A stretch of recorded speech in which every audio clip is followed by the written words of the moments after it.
Sinopsis Sijin 3 bercerita tentang Sedat, Kadir, dan Orhan. Sedat dan Orhan bersahabat sejak kecil. Sedat punya adik perempuan bernama Kader yang usianya lebih muda 4 tahun. Orhan dan Kader saling jatuh cinta lalu menikah dan hidup bahagia. Hingga hari naas tiba. Semua bermula dari suatu hari ketika Orhan memergoki salah satu karyawannya sedang merokok saat bekerja di pabrik. Padahal ada peraturan yang melarang merokok saat bekerja. Apalagi di sekitar tempatnya bekerja banyak material yang mudah terbakar. Demi menjaga keselamatan pabriknya dan pekerja yang lain, Orhan terpaksa memecat karyawan itu. Putus asa karena dipecat, karyawan itu pun bunuh diri. Istri karyawan itu menyalahkan Orhan dan mengutuknya. Entah karena kebetulan atau karena kutukan wanita itu, Kader dan Sedat serta Mehmet anaknya yang sedang dalam perjalanan ke kota mengalami kecelakaan. Kader meninggal dalam kecelakaan itu. Mehmet mengalami lumpuh. Sedangkan Sedat hanya menderita luka ringan. Orhan menyalahkan Sedat atas kematian Kader dan tak mau lagi menegurnya. Dalam kesedihannya, Orhan menjauh dari komunitas kecuali untuk bekerja. Di luar jam kerja, dia lebih banyak menghabiskan waktu di rumah. Tak sanggup hidup tanpa Kader, Orhan melakukan ritual gaib untuk membangkitkan sosok Kader. Ritual itu berhasil. Di depan mayat Kader muncul sesosok serupa Kader. Orhan sangat gembira. Orhan memperlakukan sosok Kader itu seperti kadernya, memandikannya, menjaganya, menemaninya tidur dan mengajarinya banyak hal. Meski serupa dalam wajah, sosok Kader ini sangat berbeda dengan Kader yang dulu. Karena Kader yang baru ini seperti orang asing, tidak bisa bicara dan takut cahaya. Hal itu terjadi karena dia sebenarnya adalah jin yang menyerupai sosok Kader. Jin ini punya ibu. Ibu jin murka dan ingin membebaskan anaknya. Tapi Orhan membentengi rumahnya dengan berbagai jimat sehingga ibu jin tidak bisa masuk. Putus asa karena kehilangan anaknya, ibu jin mengganggu keluarga Orhan, ayah dan ibu Orhan serta Sedat. Mereka sering mengalami halusinasi yang sangat mengganggu. Ayah dan ibu Orhan yang sudah tua tidak menyadari hal itu, tapi Sedat yang merasa terganggu segera mengunjungi Hoja atau ahli spiritual. Dari Hoja, Sedat tahu kalau mereka diganggu jin. Jin itu mengganggu mereka karena ingin meminta tolong, karena anaknya ditawan oleh Orhan.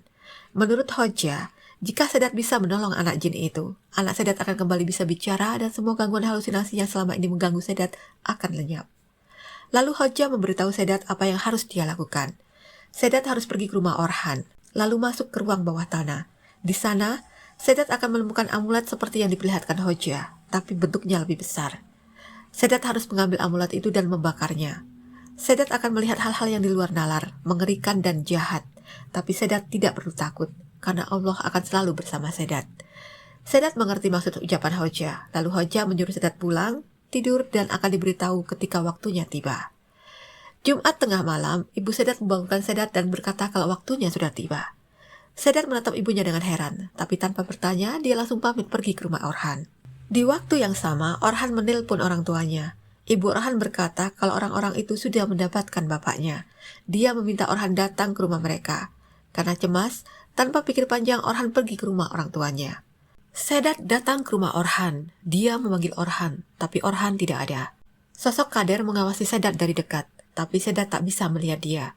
Sedat membuka pintu menuju ruang bawah tanah. Kader mengikutinya.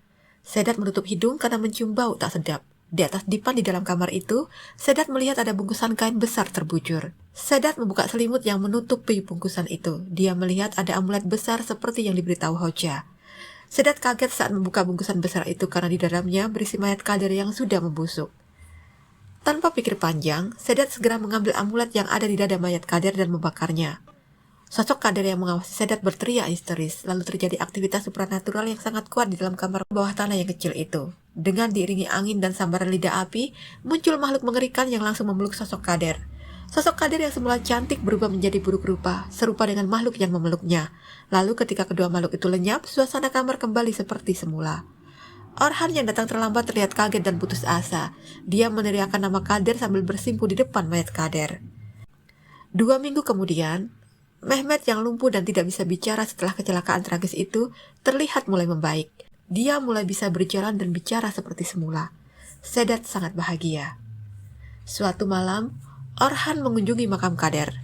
Dia berdiri lama menatap pusara istrinya. Tiba-tiba terdengar suara misterius memanggil nama Orhan. Orhan menoleh. Terlihat sesosok wanita buruk rupa menatap Orhan dengan mesra. Wanita itu adalah jin yang dulu menyerupai Kader dan pernah hidup bersama Orhan. Di akhir film dituliskan sebuah peringatan untuk umat manusia bahwa dalam Islam menikah dengan jin itu dilarang.